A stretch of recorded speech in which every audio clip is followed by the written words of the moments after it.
This is the continual evolution of the East Coast beat.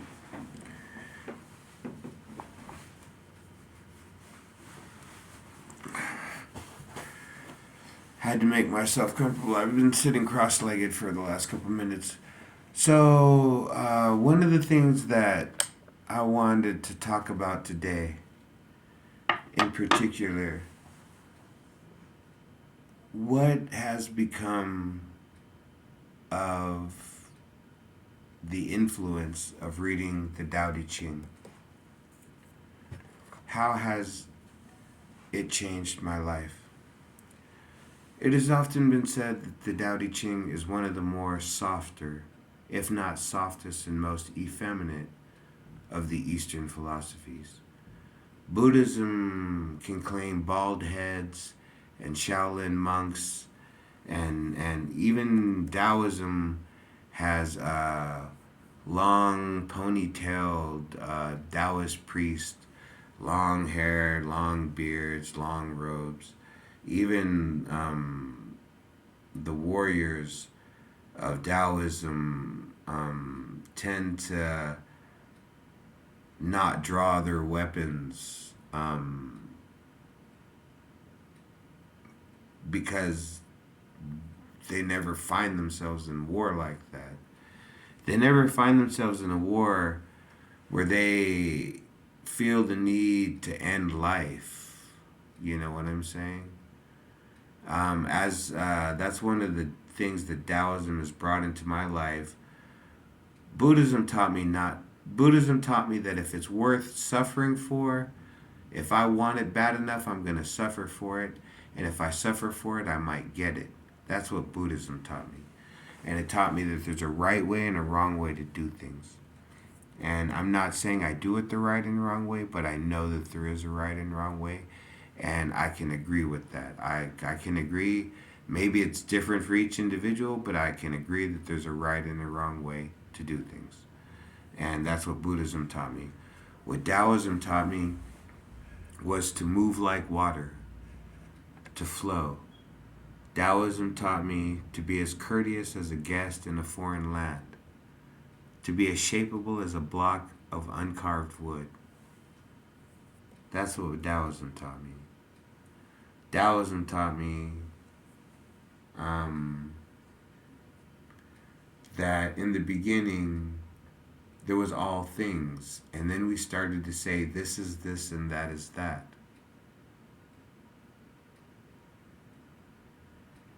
Is that not childhood? In childhood, we simply look up and we see all things. We see the sun, we see the leaves, the trees, we hear the cars go by. It's all things. We don't know that there's separate words for these things. We experience life as all encompassing. And then we develop one word, two words, three words, 10,000 words. And then we develop right and wrong, and then we develop good and bad. And then if we're correct and we choose to do right over wrong things, and we choose to be good over bad, then in the end, we're given the pearls of our lives, which are that we can enjoy quiet, peace, solitude, that we own weapons of war, but we don't use them. You know, that was the thing. By the time I had heard of um, Taoism, um, I was already a soldier. You know, and to tell me uh, how to live in that way changed me from being naive to being adaptable. I wasn't limited, I was endless. Because I didn't want anything except to travel the world as a soldier. I didn't care what I did, where I went. And when I got out of that, all I wanted was to do this, to do that. And then there are times when all you want to do is to make it through the next day because you had to work a double, or you're working two jobs, or it's been 3 months since you've had a job and you're living on a pack of ramen noodles and you're just waiting for something. You know what I'm saying? All of our days are different. And in the end, it's all an illusion. But it's a beautiful illusion. And sometimes I feel that I've lost the naturalness of my youth because I've lost the awe of all things, you know. I can look at something beautiful and feel hate, whereas before the beauty would overtake me. But as a 50-year-old, then that means I can recognize that other people are doing the same thing. We're riding the bus, living our own separate lives. And it's not me saying that, it's me understanding that, you know. And some of our lives aren't the way we wish we would live them. Not that we wish we were driving nicer cars or that we were shopping at nicer stores or that we were eating better food, but maybe that we didn't yell at somebody that day, or maybe that we didn't kick the dog or spank the dog too hard, or maybe that we didn't, you know, we had to get that final jab in with that stranger, you know what I'm saying? Maybe, you know, those are the battles that some of us are living. Like, man, I really, you know, find some of my behaviors challenging. Like, I wish I was different. I wish I could enjoy the sunset. I wish I could watch people smoke cigarettes and not feel sad, you know, because someone in their family had passed, or not feel angry, or, you know, because they don't smoke and, you know, they quit smoking and you're smoking and they want to tell you it's the worst thing you could possibly do because it's going to hurt you and it's going to kill you, and you're just puffing there like a one-armed monkey. And I'm like, yeah, you know, what can I say?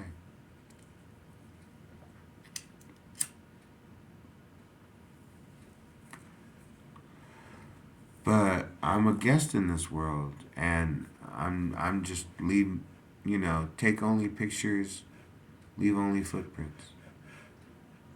You know, what can I say? Um, how has Daoism influenced my life? I don't commit crimes for money. I try not to do things for power unless it's to continue my existence with some amount of comfort when it comes to not getting asked for shit by random people knocking on my door, or not getting hit up by the same five homeless guys every day, every time I go to the market. They're cool, you know. Hey, how you doing? I'm fine. You know what I'm saying? Every now and then, some new kid wants to ask me for $1, but how's he gonna know if I'm not gonna give him $1 every time if he doesn't ask me the first? So how has Taoism affected me? Um, well, I have this lotus tattoo. Why a lotus? Because, like they say, it comes from the bottom. It has to fight its way to the top. What does that say about what I think about lotuses? Well, um, you know, let's just say one time I asked the question, why is it that this happens to certain families more than others, or it only happens to certain families and not others? I've seen one person answer that question, and I still don't understand. But, you know, so how has life affected me? I smoke, I drink coffee all night, you know, I don't have long hair so you can grab it in a fight. I don't practice violence. I try not to practice violence, but yet I do push ups every now and then. I'll throw a couple of punches. But I know that I could be a problem just as quick as the next guy. So I would rather not do anything rather than escalate it so I can get pumped up and feel good about myself. Oh, fuck that guy on the bus for talking all that shit. Well, all he was doing was talking until I got up and then would decide that I'm gonna shove your worthless ass into the trash can if you don't shut up, you know. Because I'm tripping on something that I should have let go 30 years ago, but I haven't, you know what I'm saying? And now we got two people that don't even know each other that are gonna get kicked off the bus because we're two men and we can't back down to the fact that sometimes you just say shit, you know. I say some shit. If you laugh, you laugh. If you don't, you don't. And if you want to fight, it's your fault. You know. So how has Daoism and Buddhism affected me? Um, I wanted to be something. I wanted to be a man. When I was a kid, I wanted to be a man. So I did things in order to be a man. I suffered for those things. And on the way of suffering for what I was doing to be a man, I was given rewards, jewels, memories. And at 50, I can ride the bus. And when I see a nice car go by, I know what it's like to drive a nice car. When I see pizza on TV, I know what it's like to eat, pizza. I know what it's like, half the times. I've even known what it's like to see that mountain range or a mountain range like that. Um, so, and I've seen a thunderstorm in Louisiana, or I've seen a thunderstorm in Virginia, I've seen a thunderstorm in New Mexico. I've seen nice things in my life. And I really feel bad when I forget these things. And like I said, so one thing that Taoism teaches me then is be like water. Know that I can be tipped over and overspill and fuck shit up. You know that I have negative, for every positive emotion, or for every, part of me that can project positivity, there's a capability to be negative. But that's only to certain people, or maybe to only me. Maybe the stuff I'm saying only offends me, and everybody else is like, "Why are you so offended by that? I don't understand." And maybe that's why I'm schizophrenic. Everybody's like, "I've never seen that as a problem, Oliver. You were the only one that saw that as a problem. You could have made $10 million doing anything in your lifetime, but you just sat there with your little problem until you were so old that all you wanted to do was not pee on yourself on the bus."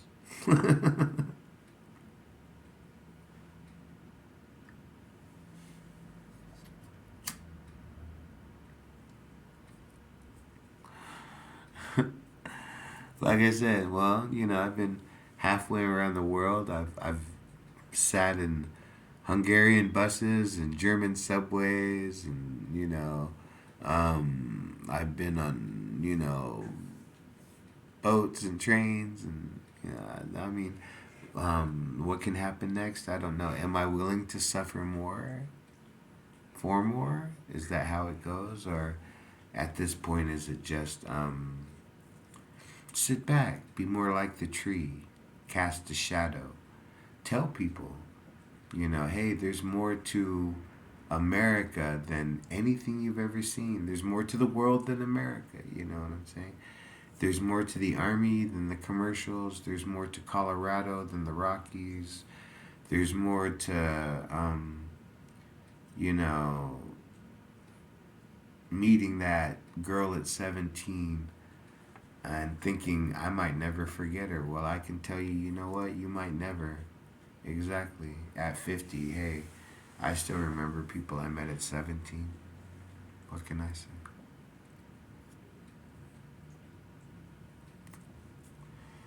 Where are they now? I don't know. Even with technology, I almost imagine that it's the idea that I'll never see them again that pulls me through.